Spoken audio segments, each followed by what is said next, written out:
বাংলাদেশের তারকা পেসার, যার কথা না বললেই নাই হয়, তিনি হচ্ছেন আমাদের শরীফুল ইসলাম।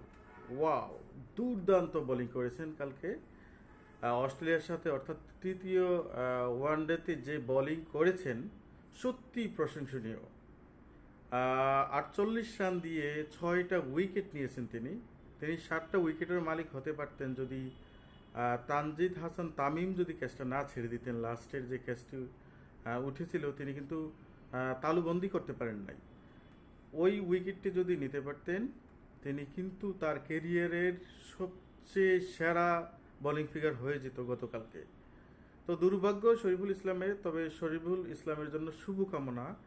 তিনি যে দুর্দান্ত বোলিং করেছেন, তার বলের যে লেন্থ, যে swing, in swing, out swing এবং গুড জায়গায় তিনি বল করেছেন, অসাধারণ অসাধারণ। প্রত্যেকে তার প্রশংসা করেছেন, খুব সুন্দর বল করেছেন এবং তার ইকোনমি ছিল খুব কম। অস্ট্রেলিয়ার প্লেয়ারদেরকে তিনি কিন্তু নাস্তানাবুদ করে ছাড়িয়েছেন। প্রায় তো ম্যাচটি জয়লাভ করেছিল বাংলাদেশ। লাস্টে যদি তাসকিন তার বোলিং অ্যাকশনটা একটু সুন্দর করতো তাহলে কিন্তু বাংলাদেশ ম্যাচটি জয়লাভ করত।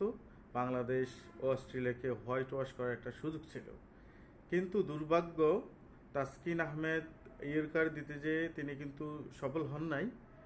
স্টাম্পের বাইরে দেওয়াতে কিন্তু অ্যাডাম জাম্পা তাকে 4 মেরে ম্যাচটি জিতিয়েছে। তো যাই হোক, আমরা কিন্তু সফল, কারণ 3 ম্যাচ ওডিআই সিরিজে আমরা অলরেডি 2টা জিতেছি এবং সিরিজ লাভ করেছি, সিরিজ জয় করেছি। তো আমি আশাবাদী যে নেক্সট যে সিরিজ অনুষ্ঠিত হবে, অর্থাৎ T20 সিরিজ বাংলাদেশ বনাম অস্ট্রেলিয়ার মধ্যে, সেখানে বাংলাদেশ তাদের যে পারফরমেন্স এটা ধারাবাহিকতা বজায় রাখবে। তারা আক্রমণাত্মক ক্রিকেট খেলবে, তারা 4 ছক্কায় মাঠটি আপনার কি বলে গরম করে রাখবে এবং দর্শকদেরকে তারা আনন্দ দিবে এবং এই সিরিজটিও তারা অস্ট্রেলিয়ার বিপক্ষে জয়লাভ করবে, এরকমই আমরা আশাবাদী যে পারভেজ হোসেন ইমন অন্তর্ভুক্ত হবেন T20 দলে এবং তিনি তার পারফরমেন্স করবেন। তানজিদ হাসান তামিম তো আছেনই, পাশাপাশি সৌম্য সরকার অথবা আমাদের যে একজন ব্যাটসম্যান যিনি পারফর্ম করতে পারছেন না ইদানিং, সাইফ হাসান, তিনিও ভালো করবেন এরকম আমরা আশা করি। তো বাংলাদেশ টিমের জন্য শুভকামনা, যাতে তারা T20 সিরিজটি ওডিআই সিরিজের মতো জয়লাভ করে। সবাই ভালো থাকবেন এবং আপনাদের মতামতটি কমেন্ট বক্সে অবশ্যই জানিয়ে দেবেন।